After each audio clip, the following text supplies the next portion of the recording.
Hello मित्रों, नमस्कार। मैं डीपीआर आपका इस यूट्यूब चैनल में बहुत बहुत स्वागत करता हूँ फ्रेंड्स। तो मित्रों, आज आपके लिए यहाँ पर बहुत ही इम्पोर्टेंट पॉइंट हैं जिसको मैं यहाँ पर रिटन करके लेके आया हूँ। बहुत बड़ी लिस्ट है और बहुत ही इम्पोर्टेंट इसमें ये वीडियो होने वाली है। और इसलिए मैं आपसे एक विनम्र निवेदन करूँगा कि आप ये पूरी वीडियो देखना बिना स्किप करें। बहुत सारे जो डाउट हैं आपके वो यहाँ पर क्लियर होने वाले हैं, चाहे स्पर्श से हैं, चाहे वो रिवाइज्ड डिसेबिलिटी एलिमेंट से हैं, चाहे फिर एमएससीपी से हैं, चाहे वो सीपीआई से रिलेटेड हैं, चाहे 568 का जो सर्कुलर नंबर जारी हुआ उसके यहाँ पर बेनिफिट से, और चाहे यहाँ पर 18 महीने के एरियर से। तो बहुत ही यहाँ पर इम्पोर्टेंट वीडियो है ये। तो सबसे पहले यहाँ पर हम लोग बात करते हैं एमएससीपी। तो एमएससीपी का पूरा नाम MACPS है। अब इसको यहाँ पर रिप्लेस्ड किया गया है, मतलब इसको यहाँ पर इससे पहले भी तो कुछ होता होगा। ये एक स्कीम है तो इससे पहले भी कोई स्कीम होती होगी जिसको मॉडिफाई किया गया है। तो यहाँ पर इससे पहले RACPS करके यहाँ पर एक स्कीम थी जो यहाँ पर सेंटर जो गवर्नमेंट के कर्मचारी होते थे, एम्प्लॉय, उनको यहाँ पर मिलती थी, और उसको यहाँ पर रिप्लेस करके यहाँ पर दिया गया है MACP। तो MACP और RACPS में थोड़ा सा अंतर है। M की मतलब modified assured career progression scheme, ये इसकी फुल फॉर्म होती है MACP की। और AC जो भी आपका RACPS है उसकी यहाँ पर रिवाइज्ड कर देना चाहिए, बस revised assured career progression scheme, ये दोनों की फुल फॉर्म होती है। अब 2006 से पहले ये RACP को यहाँ पर लागू किया गया था, मतलब पहले ये चीज़ चलती थी यहाँ पर, और 2006 के बाद यहाँ पर MACPS को यहाँ पर लागू किया गया है, जिसका जो रिकमेंडेशन जो डेट है वो यहाँ पर 1/9/2008 है। मतलब बोले तो यहाँ पर 1/9/2008 से इसको लागू किया गया है और वो 6th CPC में लागू किया है।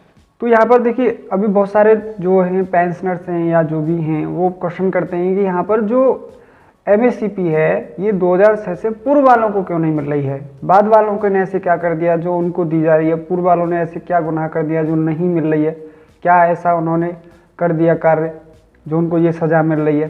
तो फ्रेंड्स, यहाँ पर जो चीज़ लागू ही 6th CPC में हुई है, जो व्यक्ति रिटायर हुए यहाँ पर 2006 के बाद और वहाँ से उसको लागू किया गया है, तो वो पूर्व वालों को कैसे मिल जाएगी, ये चीज़ एक सोचने का विषय है। तो इसमें कुतर्क करने से कोई लाभ होता नहीं है इन चीज़ों से। मित्रों, यहाँ पर जो भी 7th CPC में, अभी एक चीज़ और मैं आपसे बात करूँगा यहाँ पर कि बहुत सारे लोगों के यहाँ पर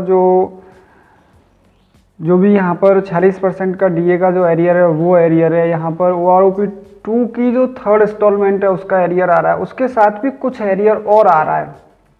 किन्हीं का 3 लाख रुपए आया है, किन्हीं का 3.5 लाख आया है, किन्हीं का 2.5 लाख आया है, किन्हीं का 2 लाख आया है। तो ये पैसा किस चीज़ का आ रहा है, तो मैं आपको बता देता हूँ। यहाँ पर ये जो पैसा आया है वो आया है आपका रिवाइज्ड डिसेबिलिटी एलिमेंट का। 7th CPC में जिन लोगों को यहाँ पर मतलब DA का, OROP का, इन सब का लाभ मिल रहा है, उसके साथ साथ यहाँ पर क्या है, उनके जो डिसेबिलिटी एलिमेंट है उसका भी रिवीजन हुआ है, तो उसका पैसा अभी तक नहीं दिया गया था सरकार के द्वारा।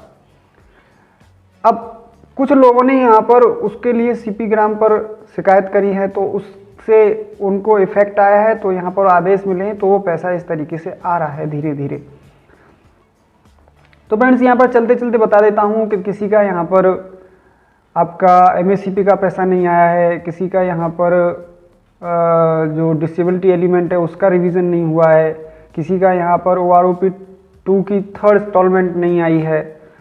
तो फ्रेंड्स, ये उस डिपार्टमेंट की बात कर रहा हूँ जो कि अनुशासित है, और अनुशासन के मामले में अगर मैं कहूँ कि ये शिरोमणि है तो ये कोई ज़्यादा बड़ी बात नहीं होगी।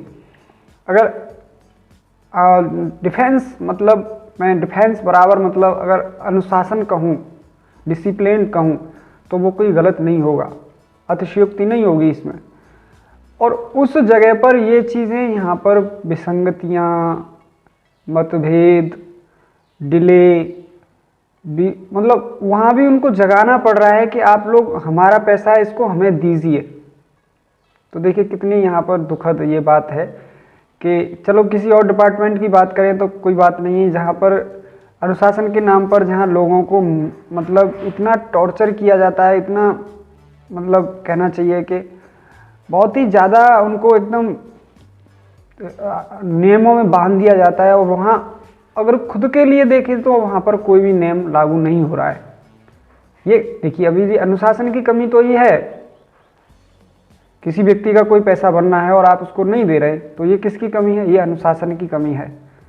अगर अनुशासित होता डिपार्टमेंट तो यहाँ पर क्या था कि किसी का कोई भी किसी के नाम में कोई मिस्टेक नहीं होती, कोई भी किसी की डेट ऑफ बर्थ में कोई गलती नहीं होती कभी न। अभी जो माइग्रेशन हो रहा है स्पर्श में किसी का, यहाँ पर तो राजीव वो रहने वाला है अलीगढ़ का, उसको महाराष्ट्र का बना दिया, मतलब यूपी का है महाराष्ट्र का बना दिया, वो अलीगढ़ का है उसको मुरादाबाद का बना दिया, या उसको बम्बई का बना दिया। तो ये किसकी चीज़ की कमी है यहाँ पे? ये केवल और केवल अनुशासन की ही कमी है।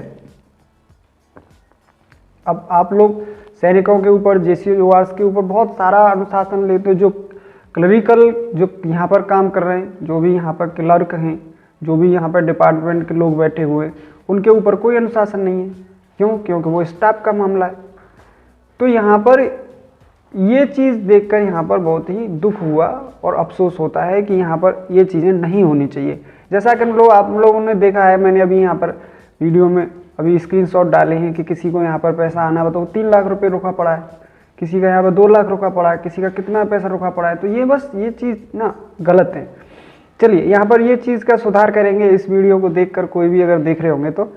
अब इसके बाद में यहाँ पर हम लोग आगे बात कर लेते हैं कि जो पैसा आ रहा है वो आपको बता दिया। अभी यहाँ पर आपको बता देते हैं कि देखिए फ्रेंड्स, यहाँ पर जो प्रमोशन अनविलिंग जिन्होंने भी कर दिया है उनको भी यहाँ पर MSCP का लाभ मिलेगा। आपको पता है MSCP यहाँ पर ये अपग्रेडेशन है 3, 10, 20, 30। जिन भी लोगों ने यहाँ पर 10 साल बिना प्रमोशन के, 20 साल बिना प्रमोशन, 30 साल बिना प्रमोशन के नो जॉब किया है, तो उनको यहाँ पर ये MSCP का लाभ मिलता है, ठीक है ना। तो जिन्होंने अनबिलिंग भी कर दिया था प्रमोशन को, तो उनको भी यहाँ पर MSCP का लाभ जरूर मिलेगा। स्पर्श में लाइफ सर्टिफिकेट रिजेक्ट हो रहे हैं, क्यों हो रहे हैं?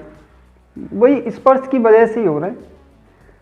अभी मान लीजिए आधार कार्ड में लिखा हुआ है उनका एड्रेस कि मतलब यूपी अलीगढ़ में, और अभी क्या कहते हैं मतलब जो स्पर्श का डाटा आया है उसमें यूपी दिखा दिया महाराष्ट्र में, मतलब अलीगढ़ को महाराष्ट्र में दिखा दिया गया है। तो ये उसी स्पर्श की वजह से हो रहा है, इसमें और कोई किसी की कमी है नहीं। और यहाँ पर नाम कुछ अलग है स्पर्श में और आधार कार्ड में नाम कुछ अलग है। अभी जो उनकी स्पाउस है उनका नाम कुछ अलग है रिकॉर्ड में, और यहाँ पर कुछ अलग स्पर्श में आ गया है। तो ये किसकी कमी है? ये कोई सैनिक की कमी है? ये सैनिक की कमी नहीं है, ये कोई मतलब जो एक्स सर्विसमैन है उसकी कमी नहीं है, वो तो आपका ही रिकॉर्ड की कमी है। इसमें अब सैनिक क्या करे? सैनिक के आधार कार्ड में, बैंक पासबुक में, उसकी मार्कशीट में उसके तो नाम सब सही है। अब आपने स्पर्श में माइग्रेशन किया है तो उसमें डाटा गलत है, तो इसमें क्या करे सैनिक? और रिजेक्ट क्यों कर रहे हैं? फिर आप उसको सुधारिए। नहीं, उसको भी सैनिक को ही सुधारना पड़ेगा। तो आप लोग सभी अपना डाटा सुधार लीजिए, और वो जो कुछ प्रूफ मांगते हैं जैसे कि एड्रेस करना है तो आप उसके लिए ड्राइविंग लाइसेंस लगा दीजिए, आधार कार्ड लगा दीजिए, कुछ ऐसे डेट ऑफ बर्थ के लिए मार्कशीट लगा दीजिए, आधार कार्ड लगा दीजिए। तो ऐसे कुछ लगा के आप लोग उसमें आधार कार्ड को सही कर लीजिए, जिससे कि यहाँ पर ये रिजेक्ट नहीं करेगा। बात करते हैं CPI डाटा आ गया है इस मंथ का, जो भी अपना अक्टूबर मंथ है तो उसका CPI डाटा आ गया है। डाटा क्या है कि जैसे मान लीजिए आप पिछली बार देखा था तो यह 5.02% आया था। अभी यहाँ पर फोरकास्ट किया गया था कि अभी जो इस बार आए, जो अक्टूबर के मंथ का जो CPI डाटा आए वो 4.8 आए, लेकिन एक्चुअल यहाँ पर जो डाटा आया है वो 4.87 आया है, 4.87% आया है, जो कि कहीं ना कहीं सही है। यहाँ पर जो CPI का डाटा जो है वो 6% से और 2% के अगर बीच में रहता है तो वो सही माना जाता है। इसमें क्या है कि जो इंटरेस्ट रेट होता है वो सही रहता है। अगर इससे ऊपर नीचे जाता है तो यहाँ पर फिर इंटरेस्ट रेट में ऊपर नीचे करना पड़ता है RBI को। तो फ्रेंड्स यहाँ पर ये डाटा बहुत ही अच्छा है, पॉजिटिव है, और इसके अकॉर्डिंग यहाँ पर जनवरी में आपका 50% DA होना तय है। चलिए फ्रेंड्स, यहाँ पर 568 का जो सर्कुलर नंबर है उसका लाभ यहाँ पर फैमिली पेंशन को भी मिलेगा। हाँ, मिलेगा जरूर। उसकी एक कंडीशन है कि यहाँ पर 2006 से पहले जो रिटायर होके आए हैं और जो भी पेंशनर जिनकी मृत्यु यहाँ पर 2006 के बाद हो गई है, 2006 से पहले रिटायर होके आए लेकिन उनके 2006 से बाद जस्ट मृत्यु हो गई, तो उनको यहाँ पर MSCP का लाभ दिया जाएगा। बात करते हैं 18 महीने की DA की। तो मित्रों, यहाँ पर 18 महीने की DA के लिए कोई ऐसी इम्पोर्टेंट खबर है नहीं। बहुत सारी कमेंट्स आती हैं कि 18 महीने का DA कब दिया जाएगा, कब क्या होगा उसका। तो सरकार का ऐसा कोई बयान नहीं है कि 18 महीने का DA हम जब दे रहे हैं, इसका हमने कोई प्लान बनाया है। हाँ, फाइल सबमिट कर दी गई है, आगे अब क्या होगा ये तो जब ऑफिशियल न्यूज़ आएगी तभी उसके बारे में संभवतः हम कुछ कह सकते हैं यहाँ पर। तो फ्रेंड्स, यहाँ पर वीडियो को लाइक और चैनल सब्सक्राइब करके ज़रूर जाएं। मैं मिलता हूँ आपसे किसी इंपॉर्टेंट वीडियो के साथ, तब तक के लिए जय हिंद, जय भारत, नमस्कार।